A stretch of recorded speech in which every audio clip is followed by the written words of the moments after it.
Hello and welcome back to another episode of the Non-Expert Guide to African TV and Film. I am here with my co-non-experts, Ibiyemi and Tolu. Guys, say hi. Brap. Lord help us. We watched something this week. We really did. Wow. Okay, so this week's viewing was the film called Santana. It's on Netflix. It's an Angolan and South African collaboration. A quick plot summary.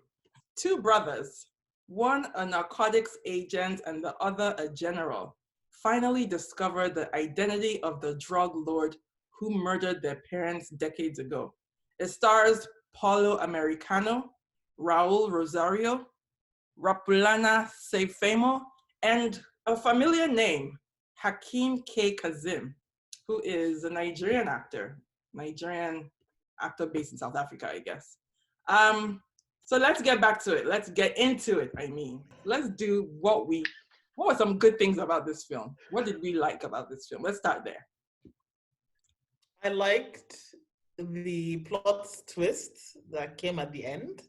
I did like that. I think that was the only thing that surprised me about this movie. And somebody walked through the door and I was like, oh, at least they had something that almost made sense in this movie. I like that. I want to talk about what plot twist that is, though, because I just feel like I have no idea. I'm sorry, I don't know which one you're talking about. Okay, fine. The one where the police officer, the female police officer, walks through in the door when they're being tortured. Ah, okay. Oh, you didn't see that coming? I didn't see that coming, but I'm not sure I was watching the movie deep enough. You probably were not. You probably were not. At some point, I was just like, what is this? Oh my God, help me. I'm trapped. I have to finish this. Hold on, Tolu. Hold on. What did I like? What the location is beautiful. Yes. Locations were beautiful. I think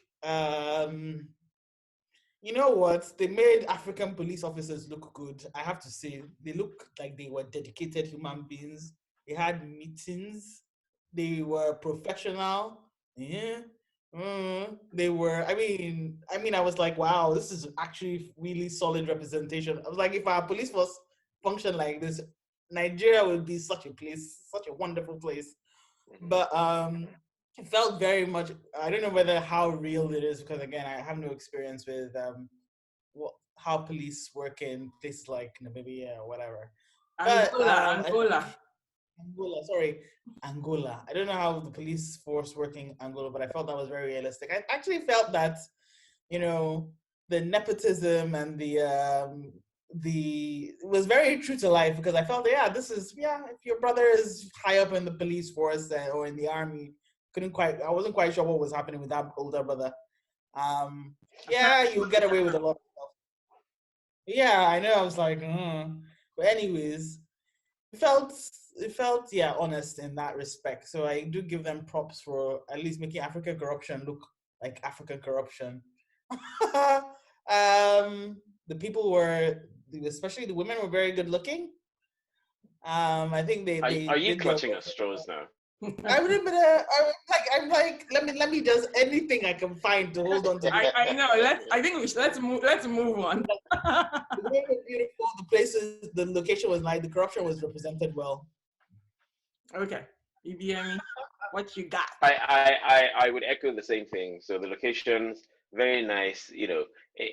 Every opportunity you have to showcase Africa as a beautiful continent that would draw some attention, potential visitors and all that is good. So I like that. Again, I don't know what police officers are like, so I'm going to echo that thought as well. Police officers are like in Angola and in South Africa, but it looked good. Something for people to aspire to if they see it. It's possible. I like the fact that they tried sort of an action film. An African action film. It's nice. And a lot of it was realistic, I suppose. Not really sure if it was realistic in the sense that that's how police forces or action happens in Africa, as if action happens a certain way in one place and in a different way in another place. I don't know. But yeah, yeah, that's about it really. That's about it. In terms, it actually had potential, setting up the tragedy at the start and the two brothers with that had gone on divergent sort of life journeys. It had good bits and pieces that could have made for good drama, so to speak. And I think they tried to do the drama, but it wasn't. Yeah. Anyway, so they had bits and pieces of a good story that they could have woven together quite nicely. Is another good thing about it. Okay. I have to say that also the film quality, I don't know what but the filming was good. Yes, I agree. It didn't feel like it didn't feel like a Nollywood movie or whatever. But it didn't look cheap. Not to insult Nollywood movies or anything, but the quality felt really good. And then, Lola, your turn. What did you think? I mean, I echo what you said as well. And I liked that we got to see Angola. I mean, you don't see Angola very often in film. So that was really cool. I like the lead act. I actually like the acting of the lead characters, the actors that played Diaz and the brothers, Diaz and Matthias. I really like the actor that played Diaz, for example. And I thought he was hot. I thought he was cute. I enjoyed their acting, but I was just like, man. I am giving you the side eye, Lola. I liked them. I actually thought that acting was natural. I liked it. I actually agree with Lola.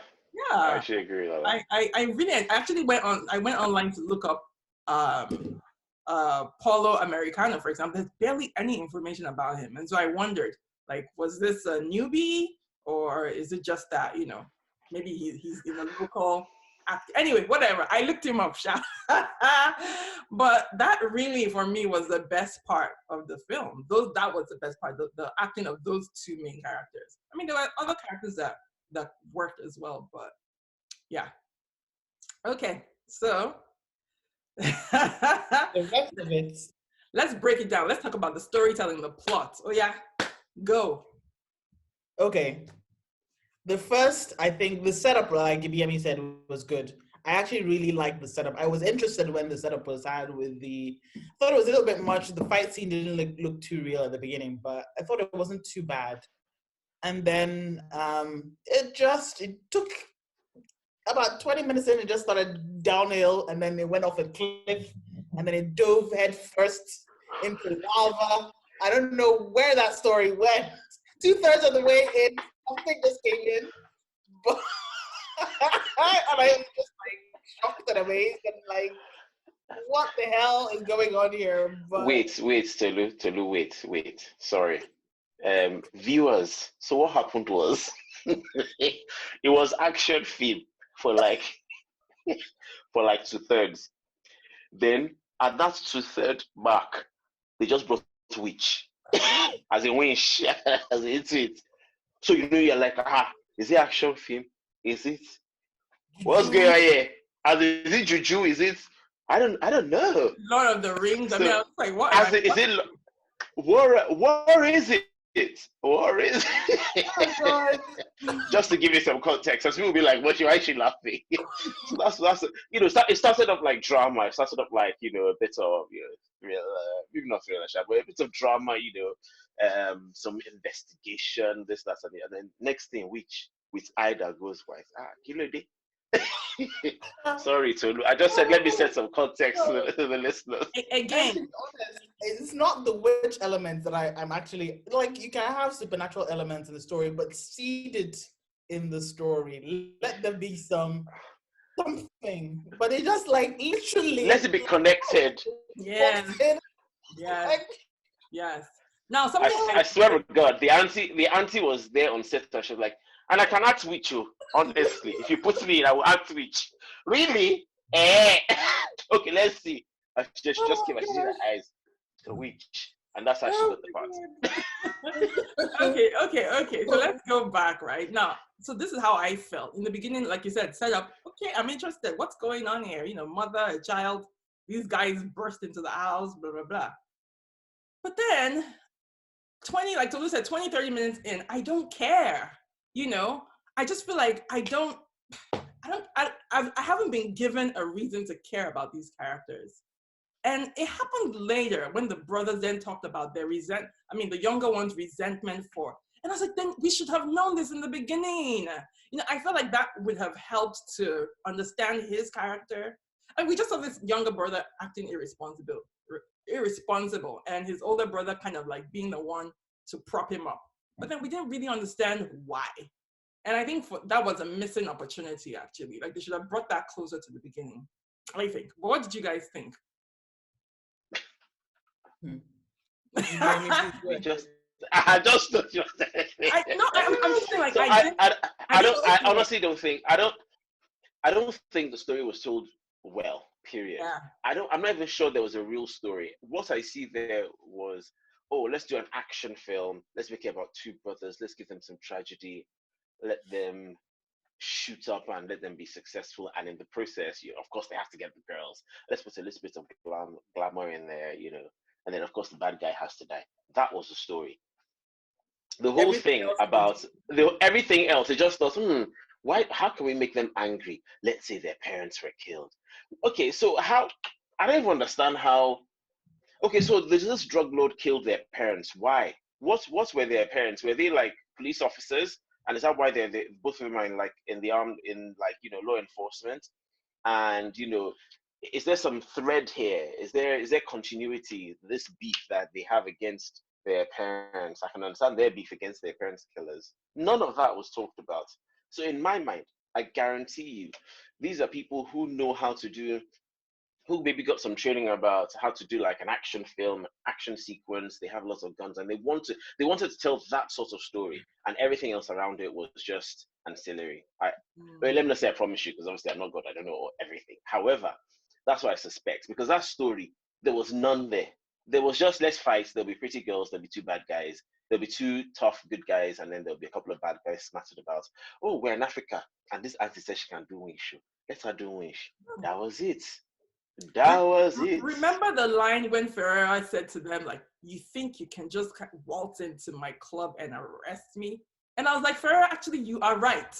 Do you think you can just waltz into, it made no sense. It made no sense. I was like, yes, even me, I'm asking too, along with Ferreira, I just walk into the club and arrest him, Yes, my brother, I agree with you. Even things like the little guy with the gun who was crawling through the air ducts or the air vents or the AC vents or whatever it was at the and then landed and then came through in the bathroom in the toilets. I'm like, why didn't he just walk in the front? Nothing told us that they had only 4 invites. They couldn't have snuck him in the front door. And then he eventually went okay, so he brought the guns in. Okay, so I get that. He brought the guns in. But what was even the purpose of the guns? It's not as if they had a plan, a strategy. How did they even know about the air vents or the ducts? How did they know it was here? There was no story. There was, and this guy is a new guy in the field, and yet they gave him such a mission critical thing, even though he had at no time during the movie given them any reason to believe that he was a bad guy and capable of doing that. Nothing. The filmmakers just and then they said, things to the characters, just handing things to them. Yes. Helping them out. And just making their with. So they said, oh, there's a rat in the force, and then you brought only 2 people from the force on this mission. Of course, it's going to be one of them, and of course, it's not going to be this slow guy. It could have been the slow guy actually, because it had to be either the slow guy or the girl. So you narrowed it down completely. There was no surprise there. True. And then the girl, as soon as the girl disappeared, and they're like, even the auntie, General Santana's girlfriend that they brought to the club, what was the purpose of her coming to the club? Why? They snuck her in, and then he said escape. Who exactly? She used to sell arms. So is she like a defense contractor? Is she like a criminal who sells arms? And then she sells arms, but she doesn't know how to fire a weapon. Interesting. And then they now brought in one random girl who had clearly memorized all her lines about. And then the Glock does this. You could even tell she had no passion about the job, in terms of the kind of passion that you think people will have, or at least Americans have shown us people have for weapons and weaponry when they're talking about it. The way they talk about it, and they reel off all the things that the gun or the knife or whatever the weapon can do. You can sense that they're this is their life. This girl was just there. They just brought one girl that looked exactly like the other girl. True. Okay, so she came and she told them, I thought it was her daughter. So you're trying to hide. You brought this random girl there to come and sell you guns, and then she walked out. So she was there for like 5 minutes. I promise you, she was not serving tea. She was like, please give me a big break. You picked my older sister to do which? Let me to do something now. Okay, you come on. You be the one that'll tell us about the guns. That's what happened. That's exactly what. It was so random. It was not. I'm sorry, I'm rambling. One last thing. The thing is, the thing that they've done really, really well, I'm really sorry, I know I'm graded, but you ask, the thing that I thought that they did really well, and they know about, was I thought the action scenes, which were not, to the standard of America, but they were far above any standard that I've seen, certainly from Nollywood. So I think that expertise is something that they should lend to other people that want to do a film that has a story, but that requires some action in it. I think they did that beautifully. So I stopped now. I had the first chase scene was way too long. Way too long. The one that were going through the favelas or whatever when they were being chased. I mean, and the one was the truck scene, and the other guy who was chasing him through the shanty. Yeah. I was like, dude, okay, we get it. They're running. Okay, we get it. There's something else going on the truck. It's enough. It's okay. Let's move. And then I didn't like the way they handled the weaponry. You could tell that they weren't people familiar with holding guns, because there's a style. And again, this is, of course, from watching Hollywood, maybe not true, but the way that they look very awkward. Some scenes look very awkward holding weaponry. And then you don't carry around the sniper gun like that. And just like, the reason why you have those tripods and all of this, because they need stability, and you need, I mean, if you're going to shoot somebody, you need to at least balance it on something. That's from my interpretation of course, I don't have any experience with guns, so I don't know. But I don't know, just, everything because the guns are not heavy, and they're not light, they're quite heavy, and they're barrel heavy too, so they really need that front stability for them to be able to be accurate in their shooting. You can't just... And then people are getting shot all over the place. I'm like, and there was so much T&A in that movie, was so unnecessary. Look, nudity can be necessary. Fine, but I mean, they had boobs and buttocks. Oh, okay.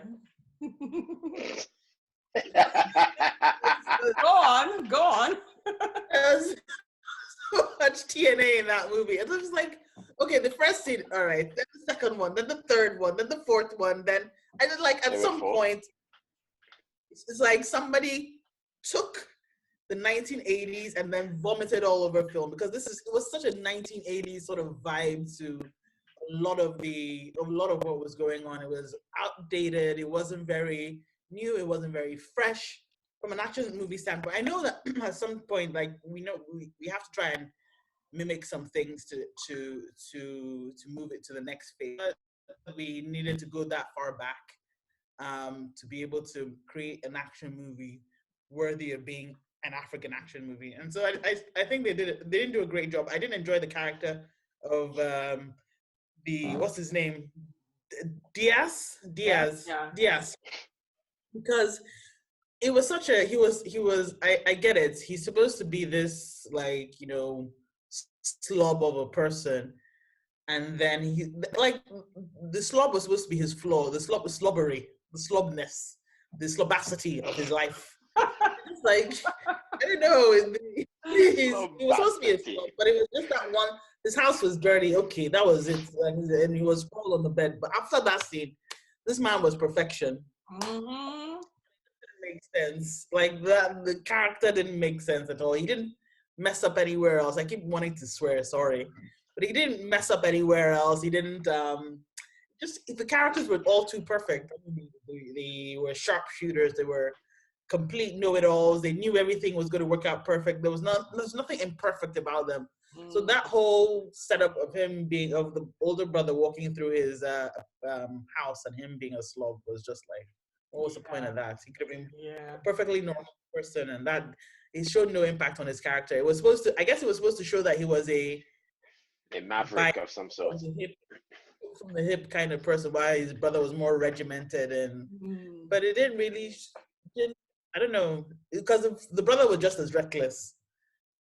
they were both reckless human beings in the end. There was no one person who was less what do you call it? Was more strict. Recklessity. Yeah. I think, like you said, it just didn't follow through, because I think that was a nice setup of, kind of setting them against each other or juxtaposing their characters, right, for us, the audience. And they started with it, but then it just didn't go. It didn't go throughout the entire. It just ended. Somebody got tired, and they were just like, okay, they're just gonna be two individuals, and we're Lola, not. they didn't get tired. It was never the plan. The plan was good guys, bad guys, guns, TNA, action. Shoot, that's it. That was it. Okay, let's talk about that scene where the bad guy was speaking on the phone and he was sitting under a spotlight and then he faded to black. I was like, these people, they just went and carried theater and just plunged honestly. I was just like, what is that? Okay. I mean, in my head, I was like, why is he even sitting in the dark in the first place? Is there no lights in your house? Did they ever take lights? You're not in an interrogation room or in a dungeon somewhere. And then when he said something, the two guys walked away and blackouts. Like I could literally see the script, the stage, what's that thing called? The lib or whatever, telling them, okay, turn out the lights. I'm like, calm down. I know. Okay, so let's move on. Let's talk about the characters. I mean, which we have done to some extent. The characters that are acting, or no. Let's talk about the women. Let's talk about the women. Yeah, that's actually and a great point. Yeah, let's talk about what problematic budget. Yeah.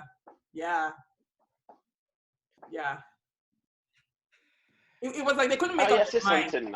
Right, like you have these professional women, because I kind of like the touch about the women who knew about weapons. Even though then she shoots the gun and then she starts crying, she's frozen there, and it's so, like you said, I was just like, oh my god, this scene is from the 80s, and she starts crying. Oh, come on, if she's a badass, please make her a badass completely, yeah. And then the other women, the sex scenes, which were just like, why? But gratuitous. Yes. Lola, just to read, just the women end up being red dressed lady, sexy girl, female hostage. Witch. They don't even have names. They don't even got names. And I know, but at this point, the woman the red dressed lady, the woman, obviously the woman he met at the club and slept with, I was just like, she didn't even get a name. Like, not once did he mention. Like, why we gotta do this in 2020? No. And what was the purpose of her character? Yeah. Thank you. What was the purpose? So, what was her cocoa dear? Yes. The work that she came to do there. So they were trying to set up this romance with him and the female agent. I can't remember her name now because. So there was like, and she watched him walk away with this woman in the red dress, and she was supposed to be deeply hurt. I was like, you just made him an asshole. I don't care at the end that she was, whether or not he was obviously very interested in her. But was he? I didn't get that. I didn't get that. Because he came and apologized later on. He said, yeah, but I'm saying I didn't get it before that he was interested, that they were interested in each other. No, up until that club scene, there was no tension. Yeah, there was nothing. There was nothing. And I was very irritated because they spent so much time lingering on that poor woman's behind. I was just like, she's supposed to be a professional woman. The camera lingered, her colleagues, her freaking colleagues. Yes. What? Yeah. 2020. You're not doing this. No, but it happens though. Maybe they're just trying to show reality, Yes. I don't know. I don't know why I even said that. I don't even know why I even said that. I don't know. I don't know why I bothered to even defend that. It's old. It's yeah. So I started watching this. I started watching this movie at maybe about 1:00. I didn't finish it until about 9 p.m. I'm not joking. Wow. And actually, I genuinely, for various reasons, I was actually looking forward to watching it because, the way Lola was like, that's what we're watching. I thought, oh, okay, it must be good. And then So I was looking forward to watching it, and then I started watching it. In fact, I started watching it in a taxi home. Went out this morning. I started watching. I thought, I'm just start watching this thing on the phone, and I'm not joking. It took me the whole 9 hours to watch it to the end. And when it ended, I was like, oh God, oh thank God. Oh my goodness. Oh my Oh God. goodness. Yeah. Yeah. I And watched- then the end. I'm sorry. Oh Can I even talk about that end? yes, please. Yes, That end. They had the audacity, the temerity, the orilaya to insinuate that there'll be a part 2. What daring! They are bold. very, very. They are bold to suggest to us that after watching this, let's set up a sequel. No. But boy, you're bold. Oh my The God. producers and writer or whatever. If there's one thing they have, it's courage. Bravery, liver. Yeah. Struggle. Yeah, I'm like, yeah, exactly. I'm like, Self-confidence. wait, you guys are planning to do another one? More? There's more? You know, they needed at least 3 more classes over that At space. least. And they needed women Oh, writers. no. Yes. Yes. Because nah. Yeah. Let me just. And you know, I can see a lot of hard work went into it because I saw that they did some CGI sometimes in the background when they were doing the fight scene on the truck. But I mean, some of the actors were really good. I mean, the Irish or Scottish guy was, Scottish. Scottish guy. He's pretty good. Yeah. It was good. What's his name? Kae-kazim Hakim was a little overblown, but that's fine. The South African guy actually wasn't that bad. I felt his villainous was quite villainy. Actually, Yeah. He was quite villainy, yeah. I was like, okay, actually, there's this one point where he laughed and he was being a villain. I'm like, this man is chewing. He's decided that this is a crazy movie and he's just going to chew scenery until the end. No, you remember? Yes. Remember, I love this line of his where some guy said to him, like something like, "Oh, guy, why did you? They've taken down 3 of our guys, And he shoots him and he goes, 4. I loved it. 4. I was like, yes, like if you're gonna do camp and crazy, yes, go full. Be that guy. Don't take yourself too seriously. I think he was acting in a different movie. He realized what this whole thing was and just like, yeah, but just go down and But meanwhile, why does Nigeria always have to get to be the villain in things, ja? Why? And then they say at the end, Ghana is the land of milk and honey. I'm like, really? Why does Nigeria always have to come in and and be? Right, yeah. We are. But you know we're a bad guy, right? You know that we're the easiest target. Us as South Africans are the bad guys. True. But actually, Hakim is actually he's quite big in, well, maybe not big, but he's quite popular in. Yeah. He's done quite a few American things, hasn't he? Yeah, he has. And I was quite surprised that they gave him not entirely. I mean, it was a minor part, really. It wasn't a major part. Yeah. Well, I'm surprised. I'm surprised at that. Number one. Number two, his character. I don't know. I didn't understand it as well. First of all, the acting. I think the acting generally was good. I think the only person that I didn't really like their acting was the short police officer with the glasses. I thought. I thought it was only him that I thought. And even at that, it wasn't as if it was bad. So I thought the acting was quite good, and I thought the directing was good as well. Like you said, the shots, the film, it did not look cheap at all. I thought the fight scenes so they had really, really good elements, but they didn't have a story. I'm sorry, they did not have a story. Otherwise, everything else I thought was very, very good. I like the fact that they used Portuguese, and they didn't stick to English the whole time. I like that. Yes. I like that as well, actually. yeah. I thought that was quite authentic because even though I don't speak the language, I don't know how authentic the dialogue was, but it certainly didn't look as if they were, it was good. It sold it for me It ran a little true. bit. Yeah. Yeah, it ran true. But no, they did not have a story, and that's the downfall of this movie. So what would you say? Recommend? Don't recommend? What rating? What number? I would recommend if you really, really, really feel like laughing and shaking your head. It wasn't even funny. It wasn't even funny. It wasn't so bad, it's good. It was just bad. No, it might be one of those Would I- films that becomes like a cult film, it gets a cult following, right? Like it's so bad, it's good. Oh, okay. I think as if that. Well, so would I recommend? I would actually say that content creators, so directors, film people, all of that, I think they should watch it because I think the technical elements there are things that they can take from. I think a really good story writer or storyteller should watch it because imagine if they had like a really good story. You see what I mean? So in my head, I'm just thinking maybe people that have good stories but don't know how to do all these other technical bits can pick from that and say, oh, let me pick up the phone and speak to the guy that did this. I don't know. So yeah, so I think that's why I'll say people should watch it. I don't know if you like action films, yeah, and you kind of want to watch one that is set in Africa. I don't even know, honestly. No. Honestly, No. Honestly, I would say skip this.